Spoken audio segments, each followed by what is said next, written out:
Hi guys, in this video, I'm going to teach you how to add dependencies in Monday.com. By the end, you'll know exactly how to add a dependency column to your board, choose how it behaves, and connect it to your dates so timelines stay accurate as work shifts. Start on your Monday.com homepage and open the project board you want to work with. I'll use a sample project, but any board that tracks tasks will do.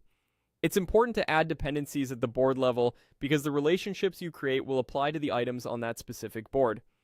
Once you're on the board, look for the plus icon at the top of your columns.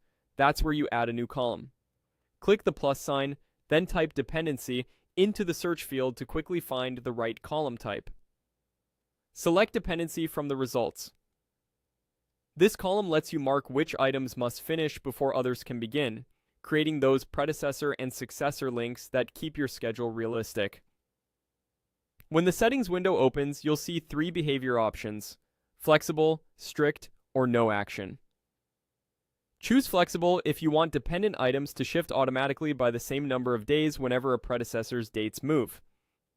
Choose strict if you want to prevent a dependent item from starting before its predecessor ends. Monday.com will push the dependent item forward to avoid overlap.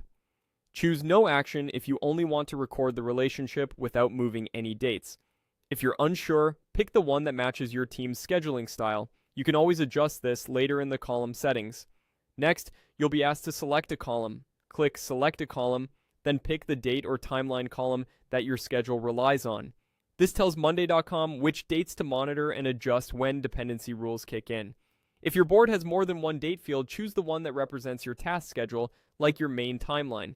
Now click Save. The dependency column will be added to your board, ready to capture task relationships. You can rename the column to match your workflow, drag it to a prominent spot so it's easy to update, and open the column settings later if you need to fine-tune the behavior you chose. That's it. Open your board, add the dependency column, set the behavior to flexible, strict, or no action, link it to your date or timeline column, and save.